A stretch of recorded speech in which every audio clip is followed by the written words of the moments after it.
Hey everyone, how are you doing today? Just got off work, heading on home. Very tired. I have a day off tomorrow, looking forward to it.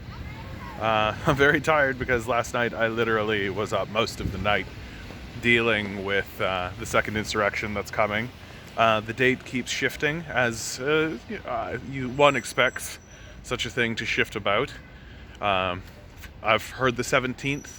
The justification for the 17th being that the number 8 is very important to Nazis, and so 1 plus 7 equals 8. But I've seen the 19th get spoken about very openly and widely, so... But what is certain, no matter what, is the reality that there is going to be some kind of secondary conflagration, right? That seems extremely likely, which to me is the reason why Donald Trump must be impeached.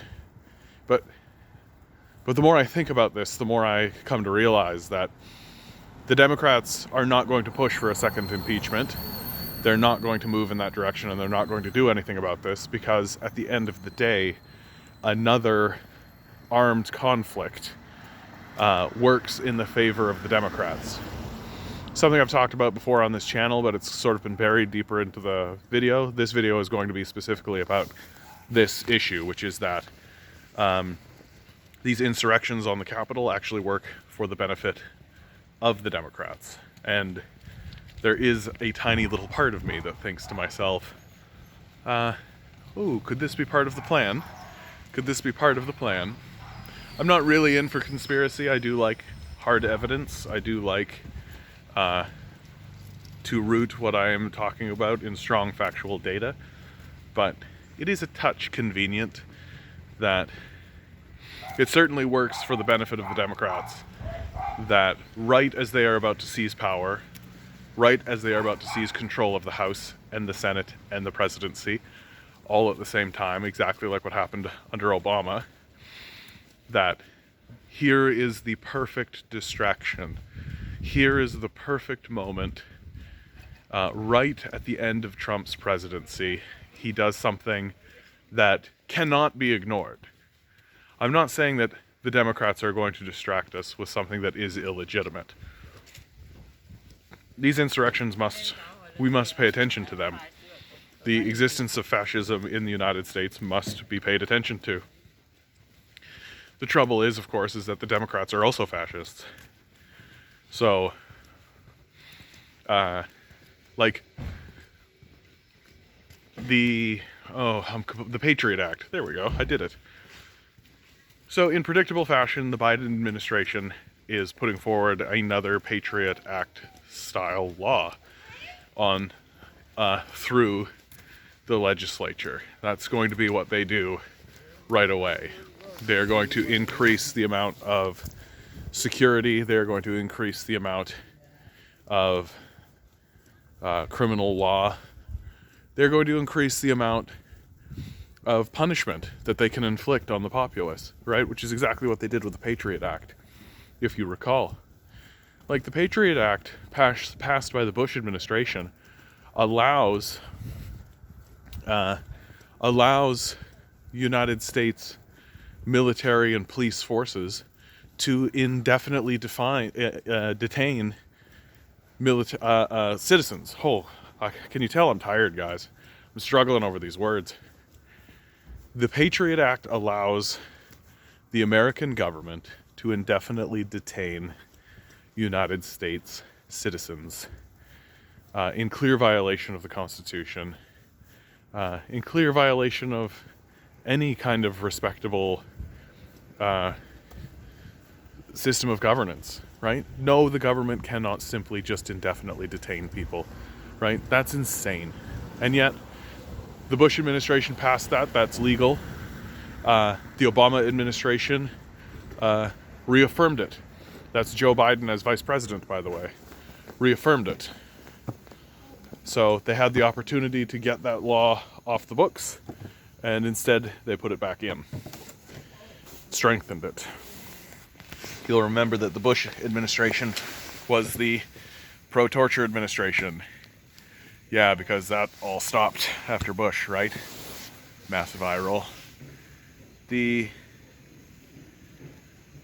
So the Biden administration now is planning a second Patriot Act. It's going to be much more draconian, and it's going to be completely these insurrections and the Trump presidency is going to be completely used as the justification for these laws.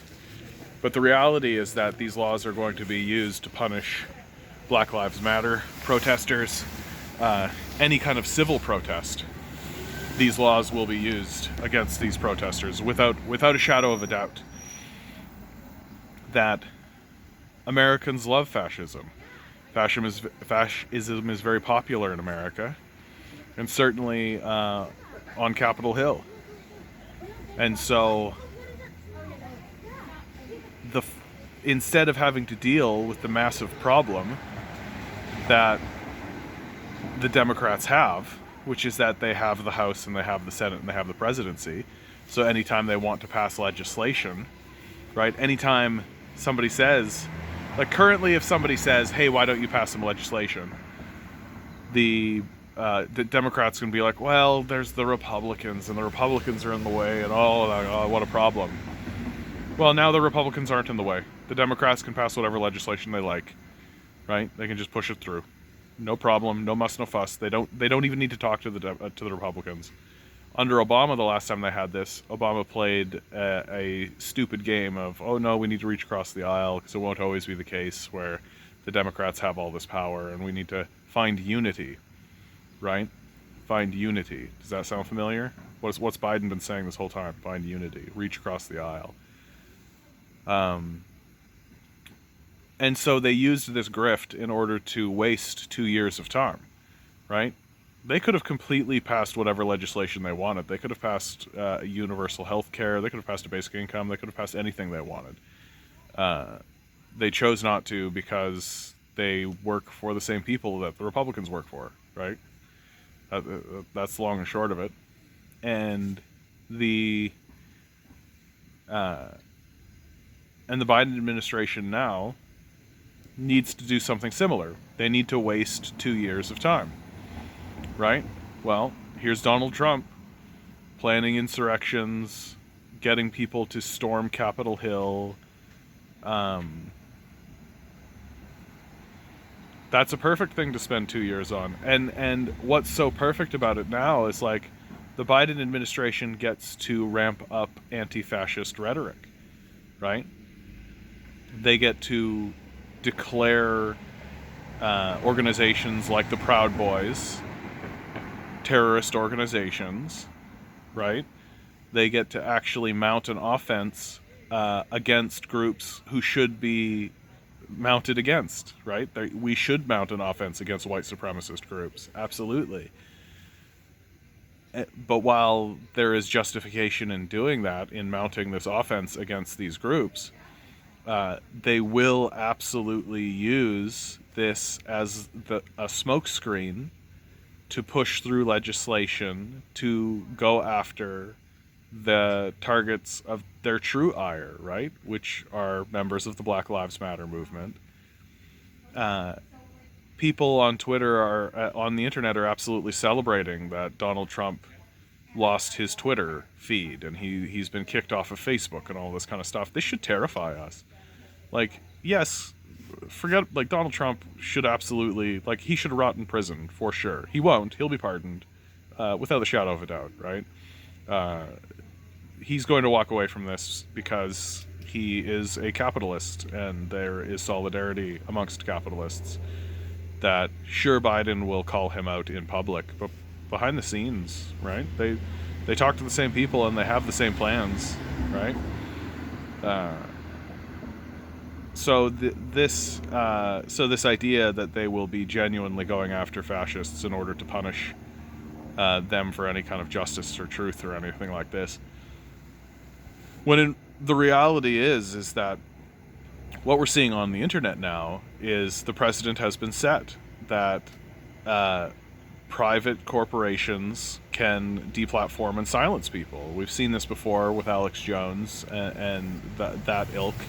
And now we are seeing them do it to the literal president of the United States. This is the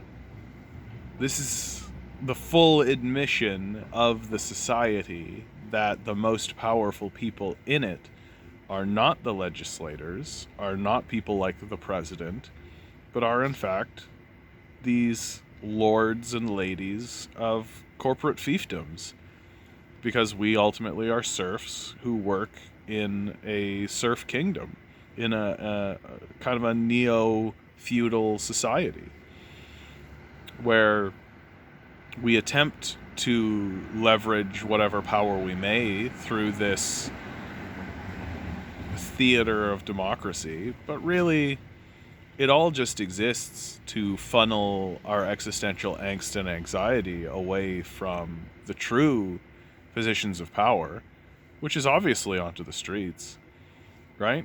Like, there's a lot of power to be had on the streets.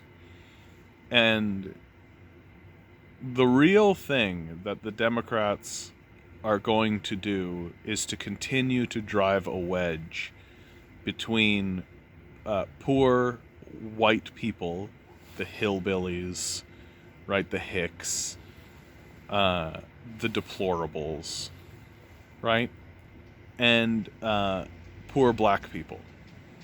Because if those two groups ever allied, it would be the end of both the Democrats and the Republicans, without a doubt. And there's a reason why anytime anyone actually attempts to merge those two groups, they are assassinated or murdered, like systematically. But if anybody stands up and says, we're going to fight against those poor whites, or we're going to fight against those poor blacks, then they're embraced and supported. So here's my prediction for what the Biden administration will do. They are going to ramp up anti-fascist rhetoric. They are going to use the insurrections against the Capitol as their example, as they should. And I'm totally in favor of going after fascists, absolutely. The trouble is that the Democrats themselves are also fascists. And so while they are saying, we need to go after fascists and take down these fascists, really what they're going to do is go after their own political enemies, right? They're going to go after the people who are causing them political problems. They're going to go after Black Lives Matter protesters, anti-fascist leaders, right? They're going to go after these people. They're going to deplatform more people.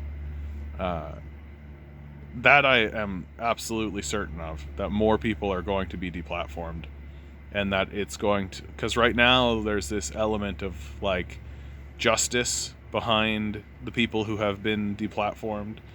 The people who have been deplatformed are dangerous, racist.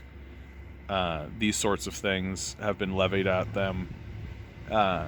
But soon there will be people who are going to be deplatformed strictly because it serves the political establishment.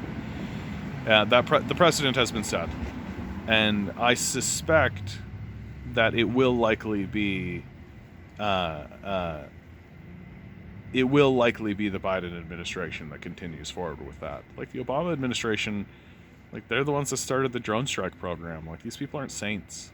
They're not good or holy.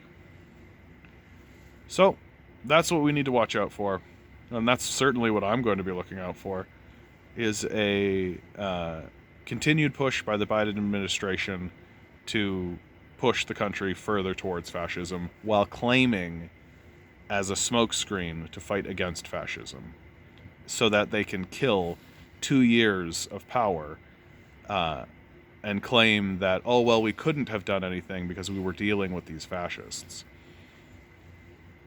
This is the end of me, you guys. Like, share, subscribe, send it around. Hit all the bells, hit all the whistles. I'm almost at 90 subscribers. Look at me. 90 subscribers almost. And hey, if you want to give me a little bit of money, my Patreon's below. I love you all, okay? Good luck out there, guys. High five somebody, hug a neighbor, smoke a doob, do all the things. Good luck. We're going to need it.